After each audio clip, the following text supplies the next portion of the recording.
I'm going to start sharing my screen. We're going to walk through some slides. We're going to make this interactive, just a little bit of science and lecture, hopefully more interactive than anything.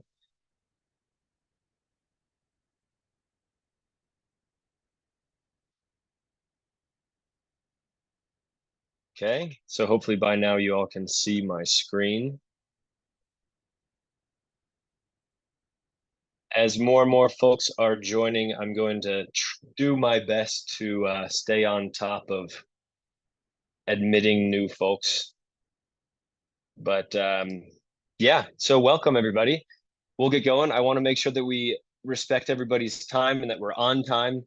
If you do have to drop off at any point in time during this information session, there will be a recording at the end, but the second half of this is going to be more interactive. So you are going to actually learn some things specifically about your breath.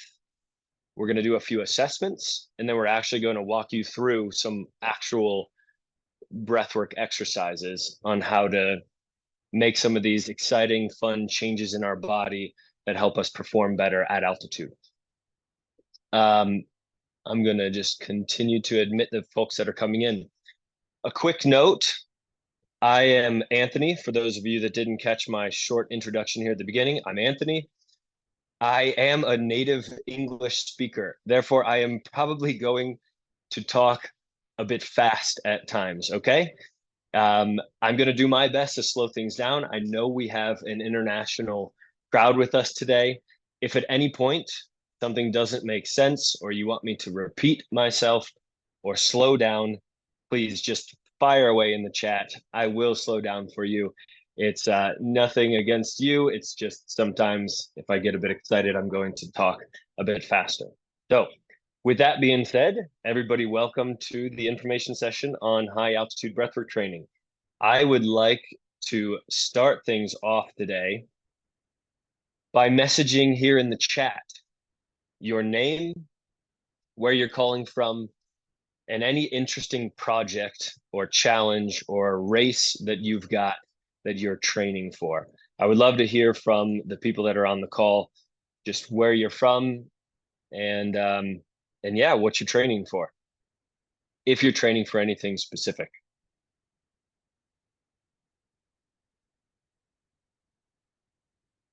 And if you don't want to share that information, that's perfectly fine as well.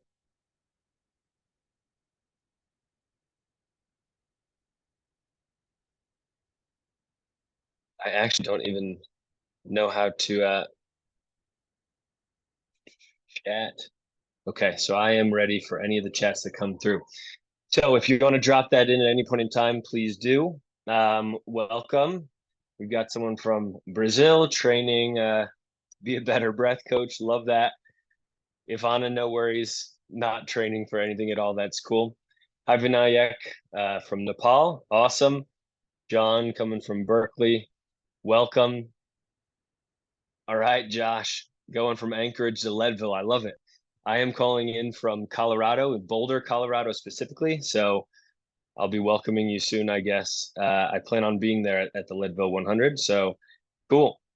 All right, we've got Rob from Denver, Never Summit 60K. Love that. Yeah, 11K. Feet is pretty high. All right, we've got a Nepal trek from Deb. Also another Leadville 100. Awesome. Not necessarily training, looking for information. Cool. Well, I will stop running through those now. I want to just welcome you all, whatever your reason for joining. Thank you for coming. I really appreciate it. And I'm really excited to dive in with you all. So here's what our agenda is going to look like here. We are going to learn more about what happens to your respiratory system at altitude. Then we're going to talk about why breathwork training can be relevant to deal with some of those things that happen to your respiratory system at altitude. Then we're going to dive into the experience of the training itself. So the first part's really going to be me talking, lecture, some science. I promise I'm going to keep this as simple and straightforward as possible. Then we're going to make it more interactive. You are going to get your own assessments on your own breathing, some really cool metrics on that. and then you're going to do some of the exercises. So actually by the end of this, if you've got some space in your office to walk around, we're going to do a little bit of the exercises from the breathwork training. And then at the end of this, I'll talk about where you can go from here. For those of you just joining in the chat, we threw our name, where you're calling from, and what, if anything, that you're training for. Okay, so first things first, who the hell am I? So let's talk about that. I am a guy who started a company called Recal a few years ago. We combine mindfulness with adventure travel. And the more that we got into this space of combining adventure travel with mindfulness, the more that I found that number one, the type of mindfulness that worked best for my clients, typically type A, hard charging, high performing type of people that are looking to do something really adventurous out in nature, they latched onto more than anything breath work as the form of mindfulness. And then the form of adventure travel that I saw really aligned well with this crowd is either endurance races at altitude or high altitude summit attempts of some of the highest peaks and mountains in the world. So I looked to find a way to maybe join those two things together. I went down a pretty deep rabbit hole that started with in the breathwork realm with the Wim Hof method. Show of hands of anyone that wants to throw their raising of the hand out on Zoom. If you're familiar with the Wim Hof method, we have, that's one of the, sorry, I'm just admitting a few people. That's one of the avenues of breathwork that I got into. And that was just the tip of the iceberg, so to speak. I then dove into something called Oxygen Advantage. Maybe some of you out there have heard of Oxygen Advantage before. It's breathwork training more for sport and performance purposes, and also everyday functional stuff, but really sport and performance. And then I rounded out that breathwork training through something called the Peak Flow. So I have 3 different breathwork training certifications under my belt. And that's kind of led me over the course of doing those certifications. Hey, Sigrid, also one of the Wim Hof Method instructors from the Netherlands, Wim's home. That's awesome. Learning a lot about these breathwork programs, they draw on a lot of scientific literature that's out there. They make a lot of claims. I don't want to label myself 100% as a skeptic, but I certainly wanted to try some of the things that they were claiming as part of the breathwork modalities and certifications. I wanted to try those things out on myself and actually test out that they do what they claim that they can do from a breathwork standpoint. So these tests started, number one, for me with something called a nasal marathon. That's what I called it. It's basically, I'm not really a runner. I don't consider myself a runner, although I'm doing it more and more these days. But I decided to run a marathon. However, I was not going to train by running for the marathon. I was going to train by doing Oxygen Advantage more than anything style breathwork training. So I did not run. I did breathwork training only. Then when I went to run the marathon, I taped my mouth shut and I breathed only through my nose for the marathon. Learned a lot. In particular, I was challenging the concept that if doing breathwork training, you actually can train your body to, number one, increase the buffering capacity of lactate. So you can basically extend the time at which fatigue sets in. And number two, I was testing really how efficiently I could oxygenate my body through maintaining high levels of carbon dioxide by breathing through my nose only is one way in which I was able to limit the amount that I could offload carbon dioxide and tolerate that high level of CO2, therefore tap into something called the Bohr effect, which oxygenates your muscles more effectively. I'm going to go into more of all this in more detail here in a little bit. It's all relevant, but that was one of the reasons why I did what we call the nasal marathon. My second challenge was altitude related, which was, could I train from sea level using high altitude simulation breathwork training and have it translate to a 14er in Colorado? That's a 14,000 foot peak, 4,300 or so rough meters in altitude. So that was my next challenge. That really led me to pull from a lot of the published scientific research that's out there. And I worked with one of the master instructors in the world in Oxygen Advantage. His name is David Jacko Jackson. we put our heads together. We pulled from some of this scientific research, things like a research study on the effects of hypercapnic hypoxic training and how that impacts your hemoglobin concentration and your VO2 max, your total oxygen uptake capacity. We also pulled from something that used repeated apneas, controlled apneas, and how that could actually increase erythropoietin or EPO concentration in your blood, which will instigate the creation of new red blood cells. We pulled from the effects of apnea training on high altitude acclimatization, what works, what doesn't work. And then also we pulled from another scientific study on how you can use deep breathing, slow deep breathing to affect your hypoxic levels of hypoxia while at altitude. Hypoxia, that means low oxygen. So we pulled from a lot of the scientific research that's out there in doing, number one, my training, the sea level to 14er, then an additional experiment where I went over 5,000. And then we've had some other study beta testers of this program as well. And that led us to the creation of a 5-week, what we call pre-acclimatization breathwork training program.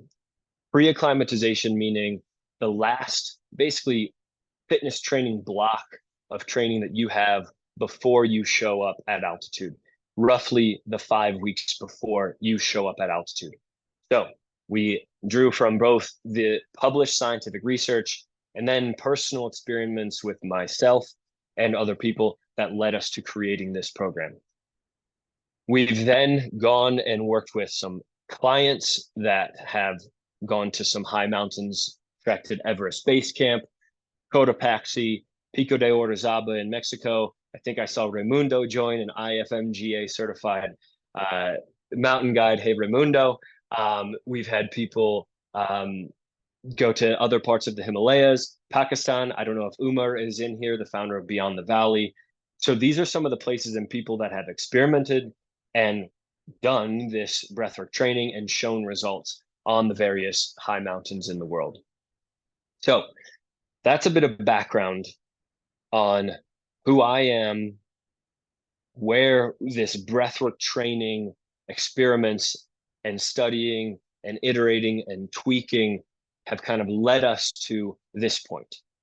Now I'm going to switch gears just a little bit, and I am going to dive a little bit into the science and the research that's around what happens to your body at altitude, specifically in your respiratory centers, okay?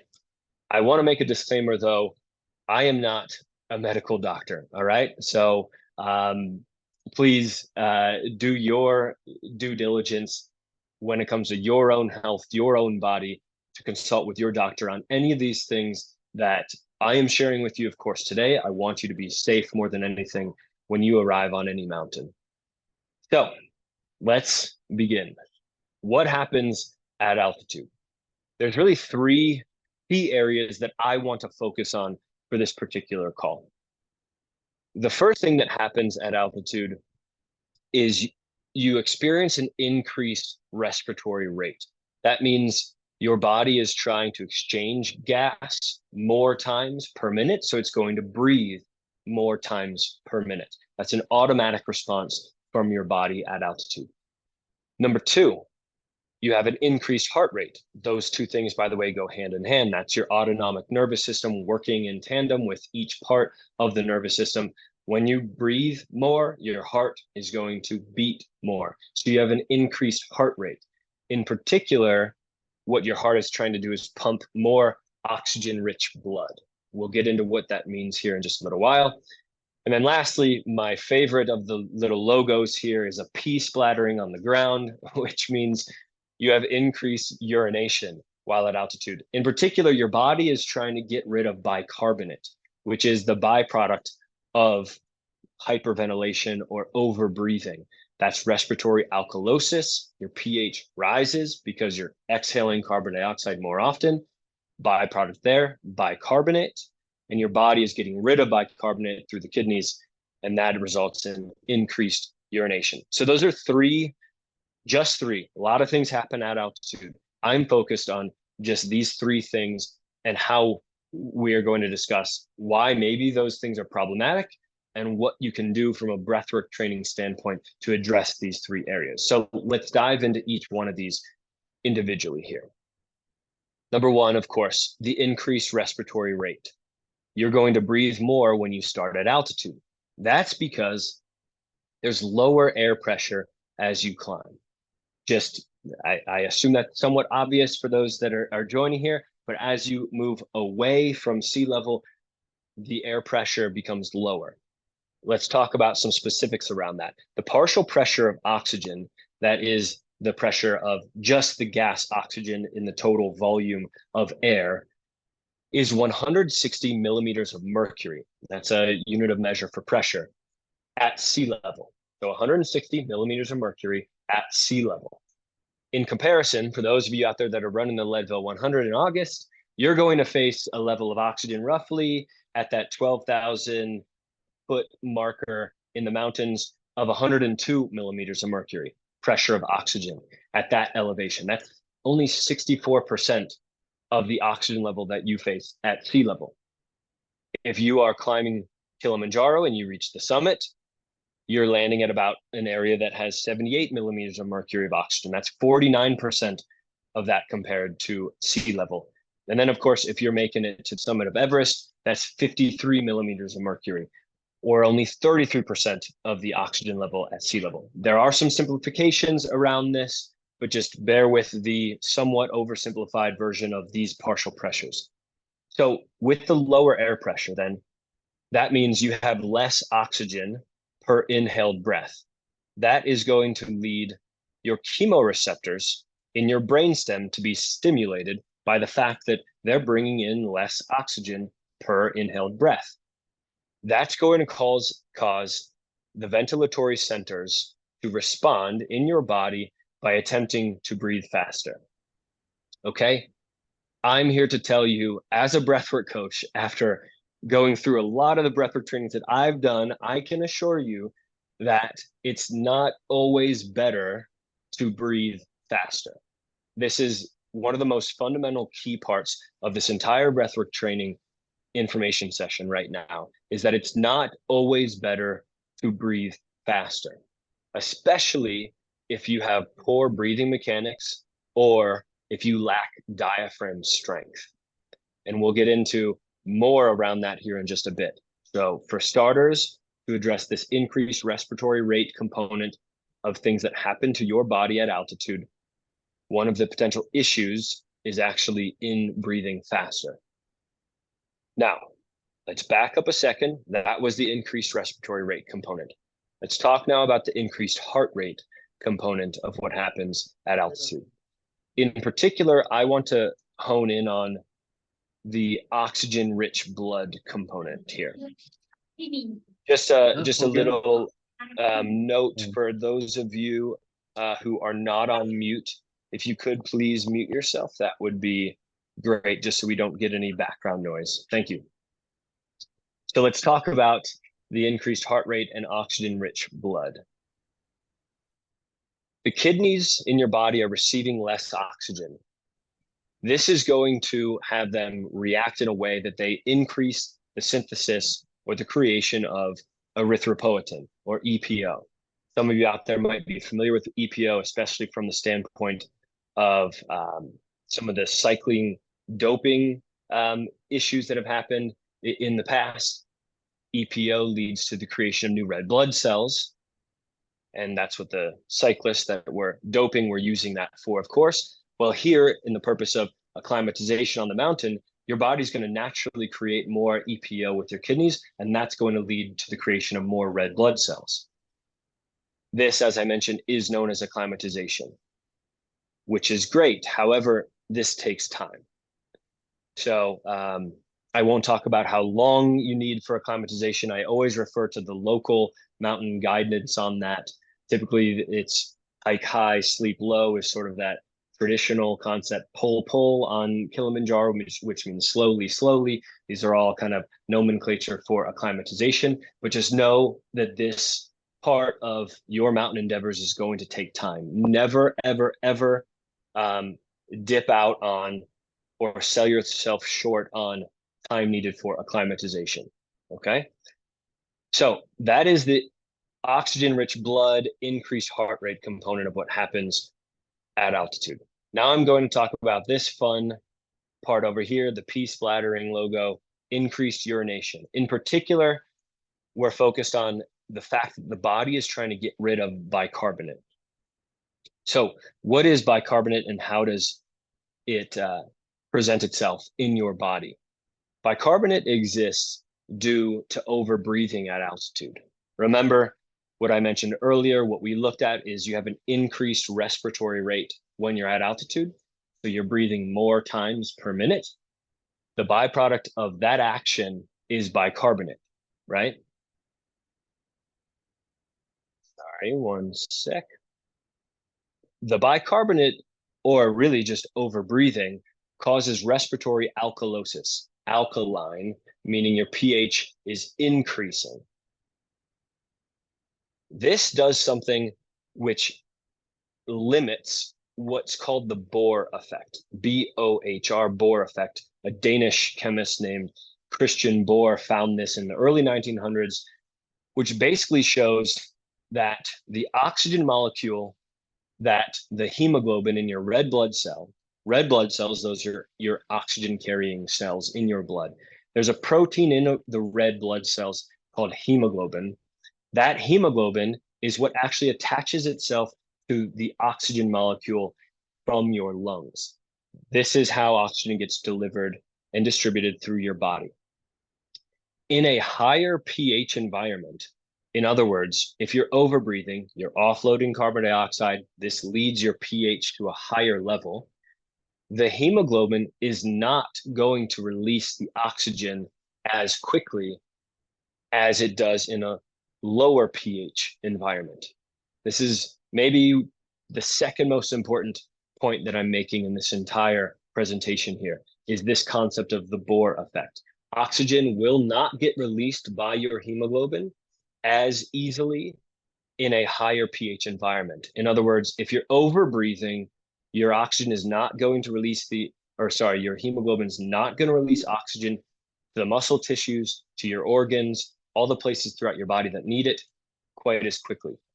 So that's a very important point that I want to make here. A side note, for those of you certainly that have experience, I see quite a few people that have a lot of experience in the mountains here on this call. There is a place for controlled hyperventilation on the mountain itself. That's to balance or counterbalance, really, throw off pH, and that is going to promote acclimatization on the mountain. However, for the moments that you have high exertion, where you're demanding a lot out of your muscles, therefore your muscles need to get a lot of oxygen in those moments, it's not appropriate in those moments to be overbreathing, okay? There is a place, though, for controlled hyperventilation on the mountain to promote acclimatization. All right, so we just went through those three areas: increased respiratory rate, increased heart rate of oxygen-rich blood, and we just ended here with increased urination. Those are the three areas that I'm covering on what happens at altitude. Now, let's talk about why breathwork training. Why breathwork training? Sorry, I'm getting some notices on Zoom here. So let's come right back to the place that we started, because I'm going to go through this the same way that we went through this when talking about the potential problems that altitude presents. I'm going to talk about why breathwork training, and I'm going to address each of those three areas that we just went through together. So for starters, reason number one, on the increased respiratory rate side of things, reason one is breathwork training can improve the efficiency of your breathing. That might sound fairly obvious, but let's talk about what that really means. Number one, it can enable you to slow down your respiratory rate so that you're not overbreathing, and ensure that you're breathing with proper mechanics. That means breathing with your nose, breathing slow, and breathing low using your diaphragm. We want gas, oxygen to get low into your lungs, because this is where 70% of the oxygen exchange into your bloodstream actually occurs. The lowest branches of your bronchi, that's where gas exchange is focused. So we want you breathing nose, slow, and low. Number two, with breathwork training, you can learn proper mechanics to eliminate the dead space of your lungs, or eliminate the impact, I should say, of dead space in your lungs. Your lungs will always have a bit of dead space. That's underutilized or unutilized capacity of air, roughly 20% of the air in your lungs, with an average, quote unquote, average breath will not get recycled each time. With proper mechanics and with slower breathing, you can decrease the impact that that dead space plays on your breathing and oxygenation in your body. Number three, with breathwork training, you can increase and use, through proper breathing mechanics, your full lung capacity. And number four, you will properly engage your diaphragm with breathing. I'm going to be talking more about that diaphragm component of things here in just a bit, but I want to zoom in on that for 1 second here. Again, due to the increased respiratory rate that you'll face at altitude, you're breathing more potentially, your diaphragm is going to need to work harder. Not only because you're breathing more, so of course it needs to work more. By the way, just to confirm here so that everybody knows what the diaphragm is. The diaphragm is that muscle beneath your lungs. It's kind of like a dome shape, okay? It looks a little bit like this, like I'm making with my hands. Hopefully you can see this. That dome shape on an inhale will flatten out to create room in your thoracic cavity, which will change the air pressure for your lungs, which will allow you to inhale. So on an inhale, it flattens out. That will lead 360 degrees around your rib cage to expand.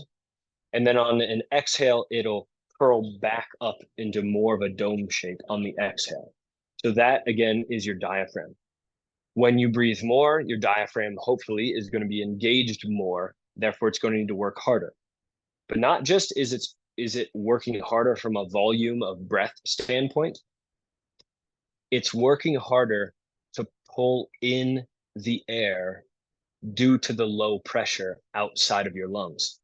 As we talked about, air pressure becomes lower as you go up in altitude.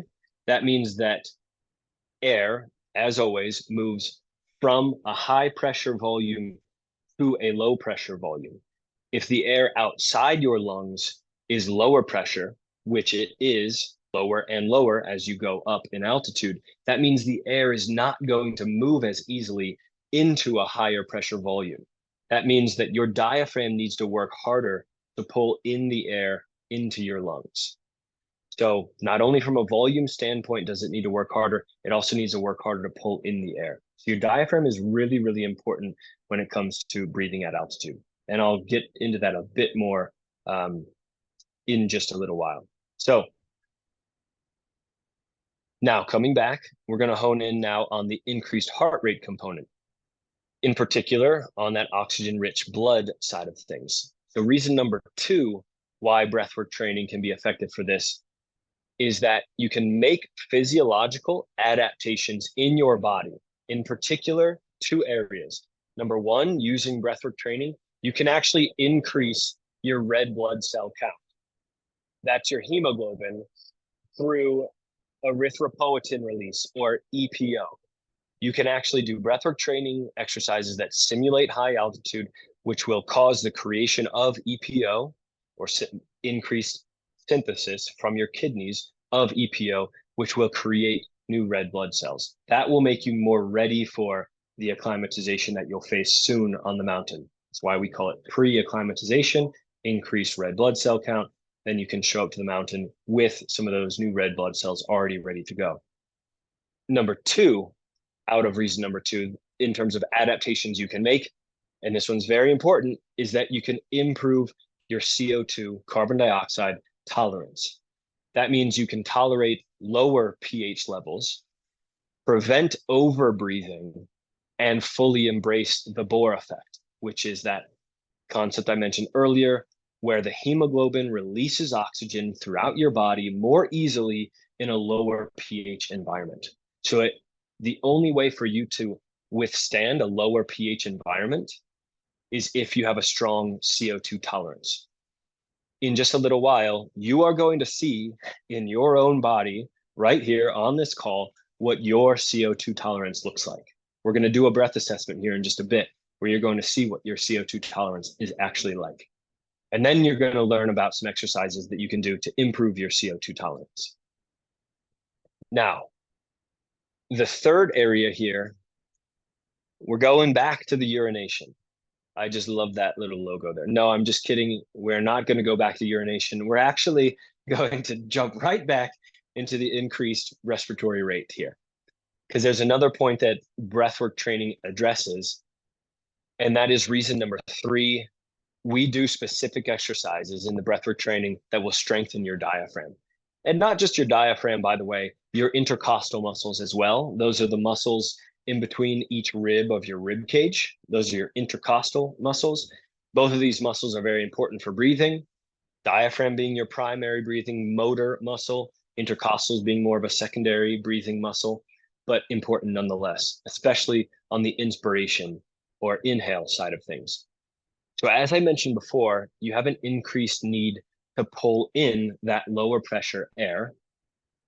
And if you have a good, strong diaphragm that can handle this and you're breathing with proper mechanics, you can actually improve your breathing economy. You're going to let the muscles that are designed for breathing do the breathing for you, as opposed to somebody with poor breathing mechanics. They're actually pulling from their chest muscles or even their shoulder muscles potentially as well to do some of the breathing for you.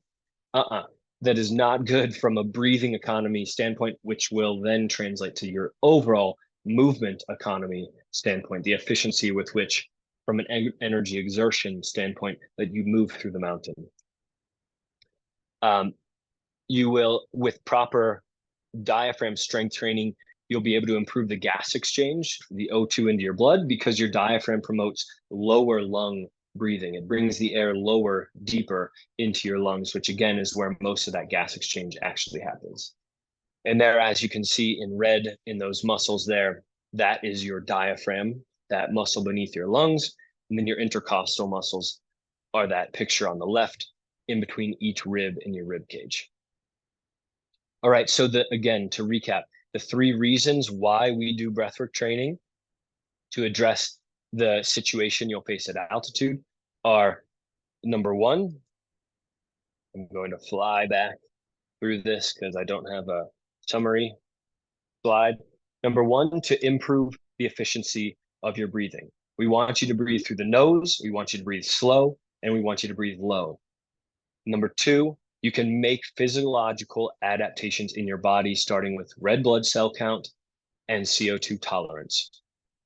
Then lastly, number 3 is to strengthen your diaphragm to be able to combat that lower pressure air and improve your overall breathing and movement economy. So those are the 3 reasons that breathwork training addresses some of the situations you'll face at altitude. All right, now we're going to do something a bit more interactive. Take a deep breath. No pun intended. We are done with the lecture and the scientific side of this thing.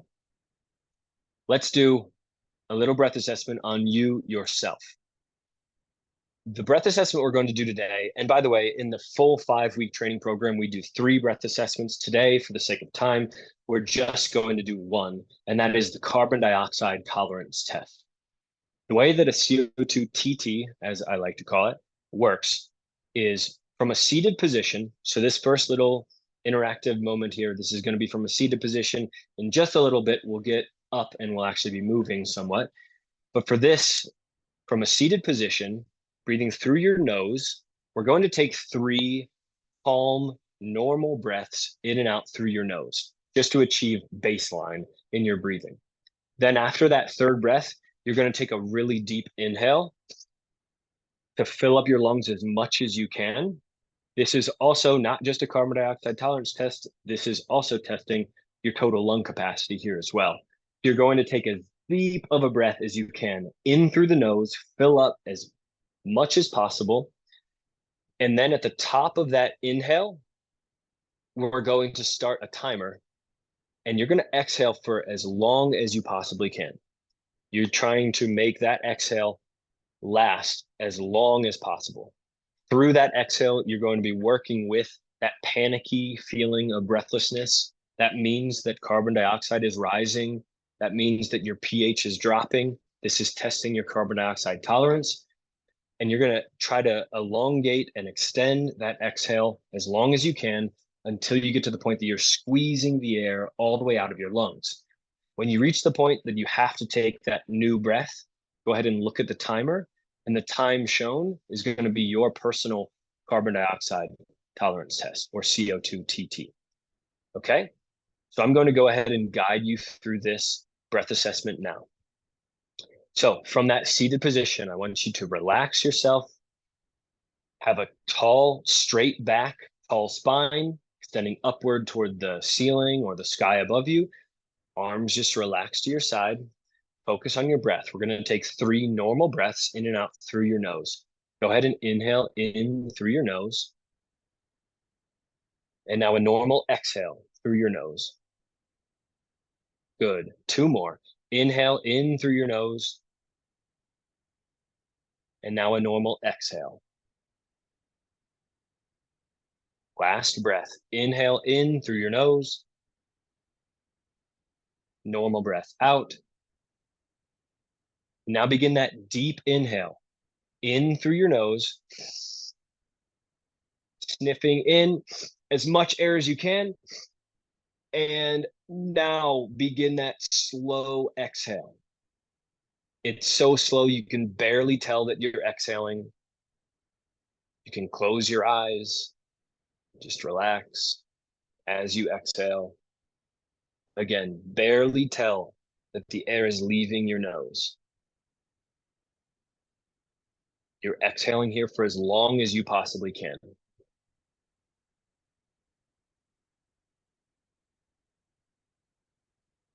You're doing great. Work with that feeling of breathlessness, that feeling of panic.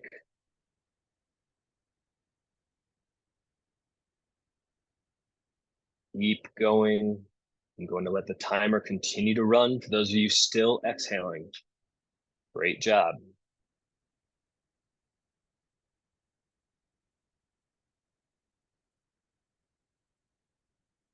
We're at 60 seconds. Awesome job if you're still exhaling. Get to that point that you squeeze all the air out of your lungs.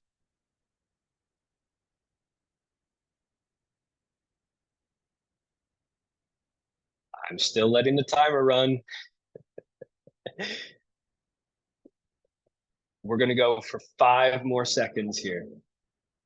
Yeah, when you're done, laugh, recognize how maybe silly that was, how panicky that felt. You're doing great. All right. So that would be a 90-second CO2 TT. Awesome job. Regina, I see you've got a stuffy nose today. Sorry about that. I do have an exercise for you called the nose unblocking exercise if you have a stuffy nose, by the way. Happy to share that one with you. But anyway, so go ahead and write that down if you want. That's your own personal CO2 TT score. Now, for the fun part, or the not so fun part, let's see actually how you fare on the assessment.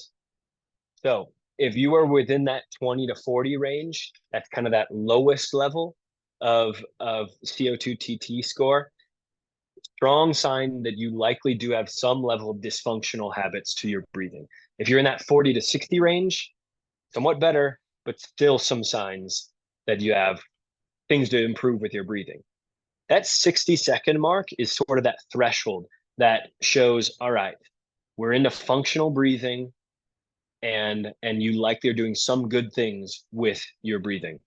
If you're in that 80 to 100 range, I know I saw somebody out there, I think Sigrid, you were still going there. That must be that Wim Hof method breathwork training that you have. You were above 80. If you're in that 80 to 100 range, you nailed it. You're kind of that elite level breather. So pat yourself on the back if you're in that range. My goal for everybody going through a breathwork training program is to get you to that 80 to 100. I want to make one note as well on this. there are some things that impact your score. The first one is, do you have caffeine in your system? Caffeine can impact your score here. Also, metabolism. How much have you eaten today? When I recommend people to test themselves consistently throughout the training program, I'm always recommending that they do it in the morning and they do it at the same time per day so that they can compare the score consistently. The last thing that's going to make an impact is your altitude. Altitude will make an impact on how you score in this. I don't have an exact science sliding scale. At what altitude then will change these scores, but just know that those things can impact your CO2 TT scores. Okay, so now that we assessed our own breathing, let's do a few exercises designed to improve your breathing. The first exercise we're going to do is I'm going to guide you through something called Breathe Light. In a Breathe Light exercise, what we do is, nobody got creative in naming this exercise. We're going to breathe lighter than you normally would, right? That means you're going to take in slightly less air, not necessarily just hold the air up in your chest. We still want lower lung engagement here, but slightly less air with each inhale and exhale. So let's go ahead and do this now. From that seated position, just like we started with that CO2 TT breath assessment, I want you to sit upright, relax your arms to your side. Unlike the photo that you see here in the Breathe Light example, I'm going to have you put your finger, especially if this is the first time that you're doing this, I'm going to have you put your finger on your upper lip, just beneath your nose. And I want you to start to focus on the air coming in and out through your nose and really feel it run across the top of your finger. Maybe you notice as you inhale, the air is a bit cooler, so a bit colder in temperature. And then as you exhale, maybe you notice warmer air come back out across your finger. Maybe there's more moisture in that air. Feel that air run across your finger. And now start to slow down your breathing so that that feeling of the air running across your finger is less perceptible. You can barely tell that the air is moving across your finger. You're breathing lighter. You're breathing slower.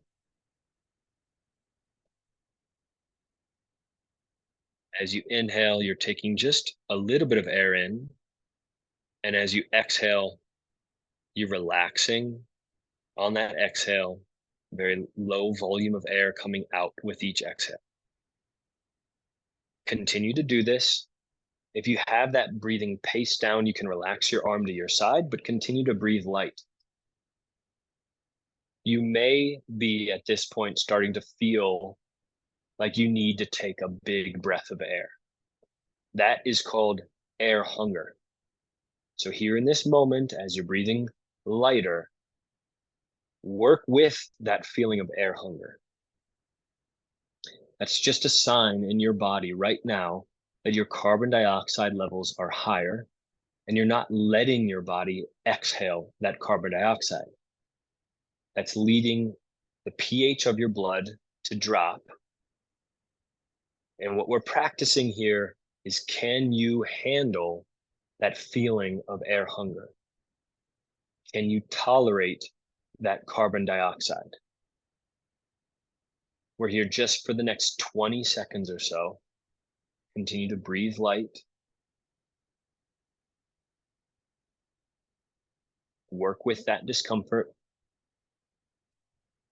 As you do this, we're literally changing the chemoreceptor sensitivity to carbon dioxide. We're training those chemoreceptors to not throw such strong, panicky signals to the body with the existence of CO2. All right. You can go ahead now and breathe normally. Let the natural breath come back to you. That is an exercise called Breathe Light, specifically designed to increase your carbon dioxide tolerance. As part of the training, we do that for about 3 to 5 minutes per training day. or 5 to 7 days per week. All right, now we're going to get into something a little bit more interactive here. So the next 2 exercises are all going to be housed in this realm of high altitude simulation training. So the first exercise we're going to do is a bit of a warm-up. Go ahead and stand up. What you're going to do here is we're going to take a normal breath in and a normal breath out. After you exhale, you're going to pinch your nose and hold your breath. As you're holding your breath, I want you walking for 10 to 15 paces. This should be a mild level of discomfort.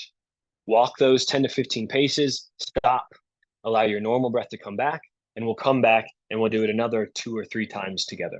This is like a warm-up exercise for high altitude simulation training. Okay, so from that standing position, start to notice the breath coming in and out through your nose. I want you to take now a normal inhale in through your nose and a normal exhale. And now pinch your nose, hold your breath, and I want you to walk for 10 to 15 paces. If you don't have space around you right now, just do it in place. That's fine as well.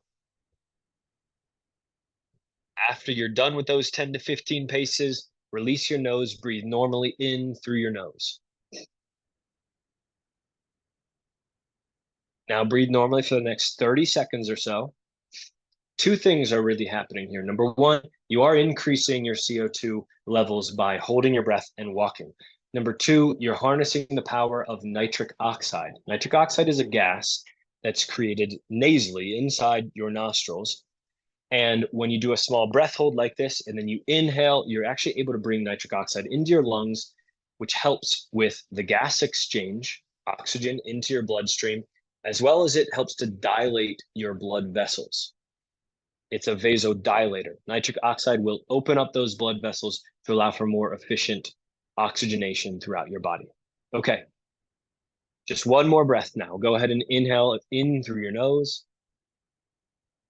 Exhale normally. And at the bottom of that exhale, pinch your nose, hold your breath, and walk 10 to 15 paces. We're gunning for just a mild level of discomfort. When you're done with those 15 or so steps, go ahead and unblock your nose, breathe in right after, because we want to bring in that nitric oxide that's created inside your nose. Breathe in. Maybe you noticed, by the way, Regina, I think it was you that has a stuffy nose. Maybe we're starting to break up some of that stuffiness with these small breath holds. And we're going to breathe normally again for the next 10 seconds. We're going to do this just one more time. Take one last inhale in through your nose. And then an exhale. Pinch your nose, hold your breath, off you go, 15 or so paces. If you want to go a little bit more than 15, you can, but keep it still to a mild level of discomfort.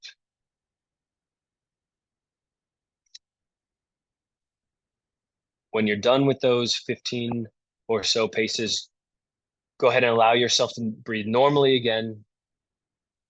So that is preparation for high altitude simulation training. It's breath hold plus movement. Now let's do one round of something much more intense.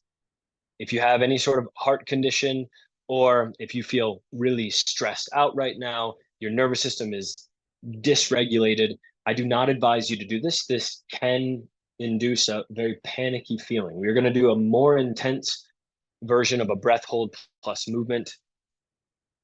And that is something called the actual high altitude simulation training. We specifically here on this call are just doing a walk to jog variation of this. This is also known as intermittent hypoxic hypercapnic training. You may have seen one of the studies that I showed earlier from which we drew inspiration, no pun intended there, for our breathwork training course was from a study that looked at intermittent hypoxic hypercapnic training and its impact on VO2 max, on hemoglobin concentration increase.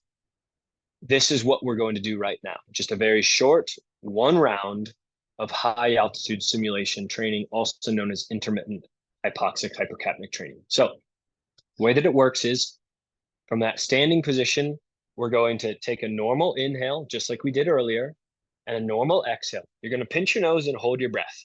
Here, I want you all doing this in place, okay? I don't want you walking or jogging. I can't see you. I'm not there in person, so I can't ensure your safety right now. So please do this all in place. When you pinch your nose and hold your breath, you're going to walk in place to start. Now, as it gets more and more intense, that feeling of breathlessness gets more and more intense. I want you to actually start jogging, okay? You might be laughing, thinking this is totally insane. Yes, I want you to start to jog. And as it gets even more intense, I want you to start to jog even faster. Know that in your body in that moment, you have more than enough oxygen flowing. This is all about the rise in carbon dioxide that's leading you to feel that panicky feeling of breathlessness. Go until you can't go any further with that breath hold, and then you'll stop. From there, I don't want you to take a big breath in. I want you to try to control your breathing and allow just 6 very small little sniffs of air in through your nose. This is going to engage your diaphragm. Maybe you're going to feel that contract.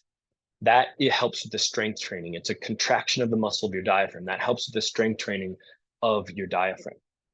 Then after those 6 mini sniffs of breath, you can breathe normally again, know that you're okay, and come back to your computer. So let's begin now. Again, do not do this if you have a heart condition or if you feel like your nervous system's dysregulated, maybe you're ultra stressed out right now. I do not advise if that's the case. All right, so let's take a normal breath in and a normal breath out. Go ahead and pinch your nose. After that exhale, hold your breath and begin walking. You can walk in place, as I said, that's probably safer. As the feeling of breathlessness here increases, I want you to jog. Continue to hold your breath. You can drop your hand though. And as this becomes difficult, I want you to jog even faster. Again, you have more than enough oxygen in your body right now.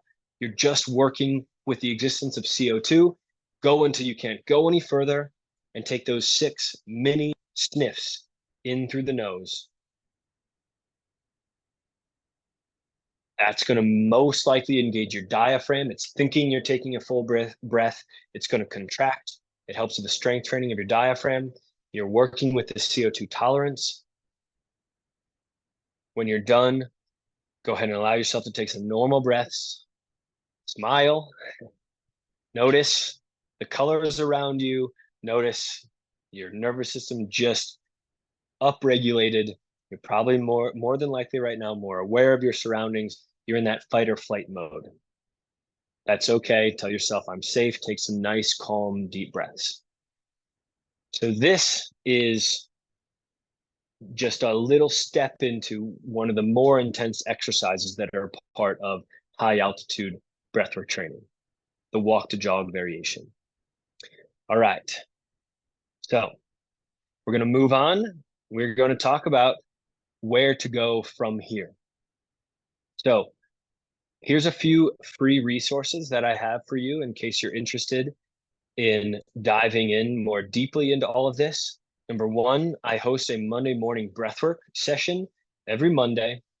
It's live, but it does become a video. If you want to join some of those sessions, there's a QR code for you there. It leads you to a form to fill out to join the Monday morning breathwork distribution list. I've also got a breathwork guide for hikers and a breathwork guide for climbers. The breathwork guide for hikers is a little bit more about how to breathe while at altitude, how to maybe train for some of that. And then the breathwork guide for climbers is a little bit more about how to handle yourself both before you're on the wall. If you've got a riskier section of climbing coming up, how do you get your mind ready for that? And then as you're on the wall itself, and you start to maybe become a bit more panicky, you start to lose your breath, you're not breathing, how do you get that back? How do you downshift that nervous system in that stressful moment? And then how do you downshift everything once you're off the wall and you're in a safer place? So those are some free guides that I do have, and each of those QR codes lead to a place where you can sign up and get those. Now let's talk about what training options that you've got in front of you. You can, of course, do the 5-week training program that we've created. there's three options for the training program. The first one is the quote unquote on paper training program, completely self-guided. You have basically the exercises for you on paper to go through yourself over the 5 weeks. That's $75. The second thing that we offer is an online video course for $275. That's with yours truly, as well as David Jacko Jackson, the master instructor in Oxygen Advantage. We are the two that put our heads together to create our 5-week breathwork training program. So that online training course is $275. Then if you're looking for an actual personal coach to go at this with you, that includes 3 virtual calls with you, and then obviously on call, so to speak, at any time that you have questions or need help or extra kick in the butt, some motivation, that is $875. Each of these, in terms of a time commitment, are about 15 to 20 minutes per training day, which is about 5 to 7 days per week. So that's what you'd be looking at for the 5-week training program. But I do have a little bit of a special offer for those of you that are on here. I believe, and maybe you agree, that training together is better. And so for this info session specifically, if you get a group together, meaning 5 or more people that go in on the online training, each individually, then you'll receive in a group setting the personal training package, which is those 3 virtual calls plus help throughout the training program for no extra cost to you as a member of the group. So this would be, for example, for the Leadville 100 group, and it's so funny, Regina, you literally just asked the question that I was going to address. For example, if you're running in the Leadville 100 here in August, your training kickoff would start July 8th with a call with me for your group. The second training call would be July 22nd. And then the final training call coming into that 5th week of the training, August 1st. The reason why we're doing this is because a lot of people, I'm making some assumptions here, but a lot of people will show up to Leadville sometime before to start to acclimatize, or maybe Boulder first, then Leadville. And so the quote unquote 5-week mark is more on that August 8th August 10th or so is where you backtrack 5 weeks. So really anybody that has a date that they know they're going to be at altitude doing some race or some endurance event or some climb, you want to backtrack 5 weeks from that date that you're going to be at altitude. That is the point at which you then start the 5-week training. So you have this training for you through that 5 weeks of pre-acclimatization training. So that is what we've got, a special there. Get a group together and you can get that personal training package. I'm going to open it up now to Q&A. Rob, is there still benefits from 3 or 4 weeks out of the 5 weeks total? You're already under 5 weeks from your race. The answer is yes, absolutely. If you want to talk to me specifically about how we would reconfigure some of the training, that would be that'd be totally fine.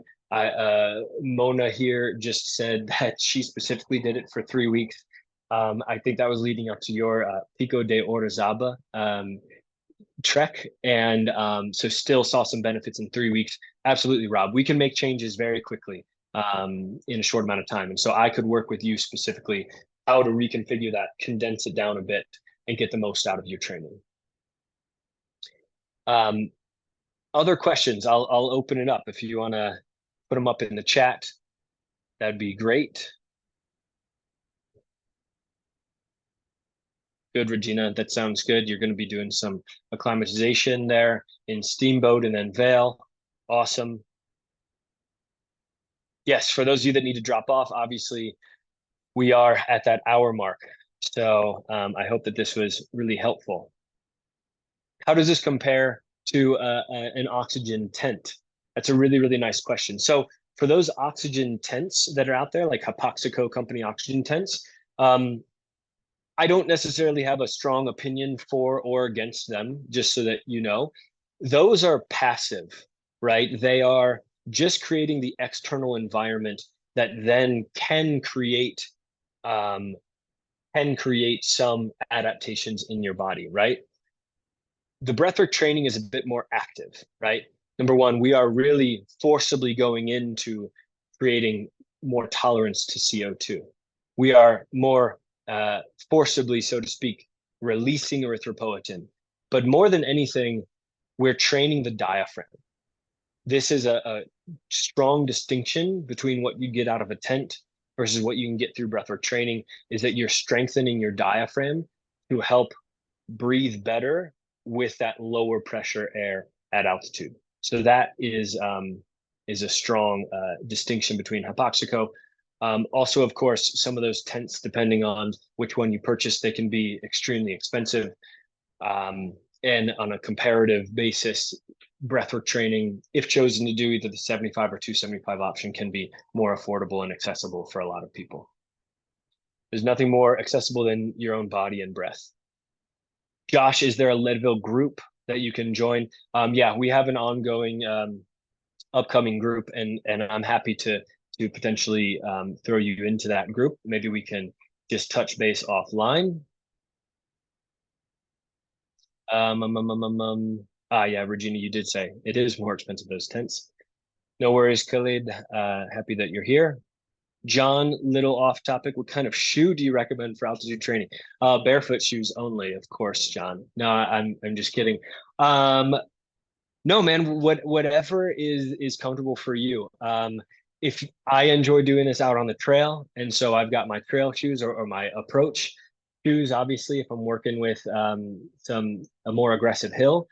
But the training, as you get into it and you get more sport specific with this, we go up and down some steps. So you can use your normal tennis shoes, barefoot, wherever you want, going up and down steps, as long as you feel safe, because this is going to challenge you mentally to stay focused. And so as long as you've got some sort of safe, good feeling shoes, then that's what I would recommend.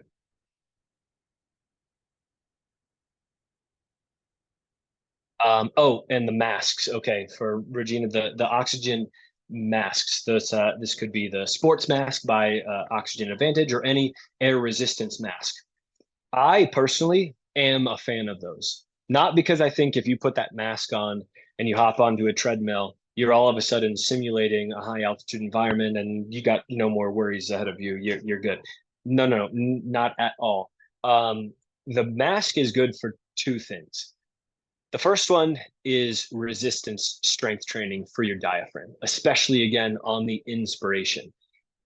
You will hopefully, if using proper breathing mechanics, as you breathe in the resistance air, you're going to be strengthening that diaphragm more. You're going to force it to work harder to flatten out, to force that inhale. And that repeated activity is going to strengthen your diaphragm. Number two, that mask is going to pool carbon dioxide right in front of your nose. I could be a little bit off on this, but I believe the partial pressure of CO2 in the air is like at sea level is like 0.4%, very, very low. With the oxygen mask, you're pulling carbon dioxide there. It can reach upwards of 4%, not 0.4%, but 4% in that volume of air. That means that when you inhale again after, say, for example, a small breath hold, you're inhaling more carbon dioxide. This is going to help train your CO2 tolerance. So for both the purposes of strength training your diaphragm and working on your CO2 tolerance, that sports mask plays a really nice role in that. Regina mentioned LT100. Chris also into the LT100 Leadville 100 group. Awesome. Amit, Mountain Boy, love that. Welcome from India, Everest and Perna. Awesome, man. Good stuff. Hey Anthony, I had a quick question too, kind of like I know Yeah. we were texting back and forth on it, but anything, I know there's some Leadville folks in here as well, but did you look Yeah. into any of the like GI stuff with altitude in any way? I mean, I know like the biggest thing is just actually practicing at altitude, but just curious if there were any updated thoughts there. Yeah, Mitchell, I've not had the opportunity yet to dive into GI issues on and how breathing specifically can help. If I even threw out an answer to you, it would be I'm piecing together some things from in my experience, Wim Hof method sometimes can help with digestion because that diaphragm above it is lungs, below it is your entire GI tract, right? And as you're controlled hyperventilating, your diaphragm's moving up and down and up and down, and it will potentially help move some of those things. If you have a better conditioned diaphragm and you're breathing properly, engaging that, it's going to help go up and down while you're running. Maybe that helps the GI, but I'm not kidding, Mitchell. This is like me theorizing here. I need a little bit more time to look into the direct impact of whether or not breathwork training can help you with that. Yeah, I know a lot more about mouth breathing at altitude and how that can lead to broncho inflammation of your bronchioles and your airways, inflammation there, and why then you really want to focus on nasal breathing, especially in the drier environments, the places in the US, out west, and things like that. Why that's advantageous. It moistens the air going in, it regulates the temperature. Breathing through your nose, breathing through your mouth will inflame some of your airways. That's unrelated to GI, I think, though. So give me a rain check and I'll hopefully get back to you on that. Okay, cool. Thank you so much for being willing to look into that. I know it's like an extremely niche like question, probably Yeah. a hard nut to crack. And actually, we just got something from Felipe, which I know he's diving into the breathwork space as well. Thank you, Felipe, by the way. Really appreciate that. Reduced breathing or light breathing might increase parasympathetic tone. That's right, and can potentially help with that GI issues. Parasympathetic meaning your downregulated state of the nervous system, also known as your rest and digest. Emphasis on the digest part. So that's a great idea, Felipe. Thank you for that as well. Okay, if there are no more questions, I guess we will go ahead and leave it at that. I want to sincerely thank everybody for joining here. Hello, It sir. was, Sorry, sir. Sir, oh sorry. yeah, go ahead. uh, uh, uh, you listening my voice, sir? Yes, I can hear you. Yeah. Yeah. Thank you so much, sir. And first of all, my English is a little more not good, but I try much better. So I collected your all information. Great. Yes, and I'm also try to the my 8,000 meter, and I belong to the India, and more than altitude I belong 3,000 meter, and this is very good for health and Hmm. breathing, and exercise is very important, sir, very important. And I follow you, and my team sending me to join this your information, and Ah, this time I'm little more I am late. I'm really sorry.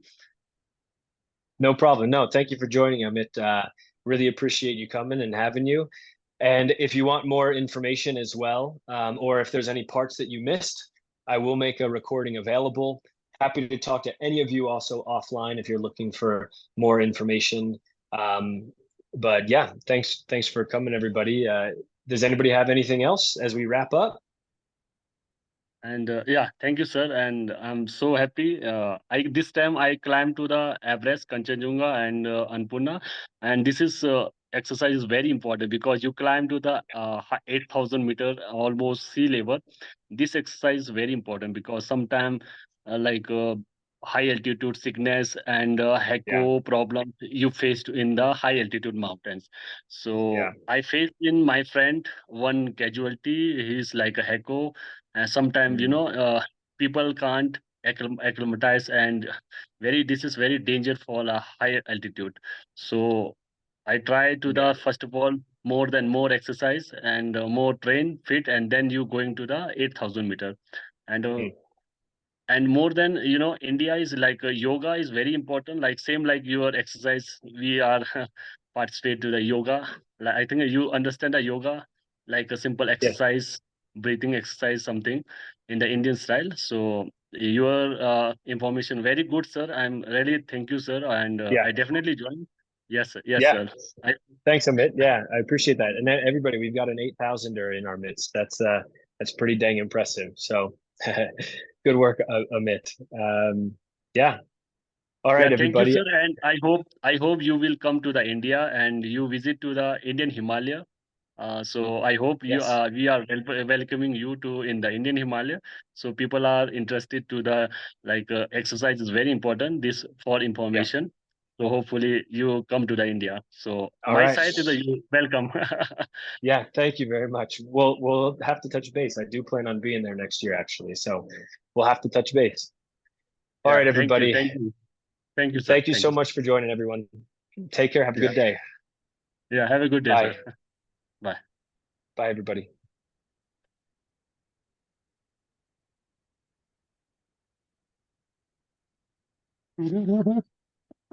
Yes, it is.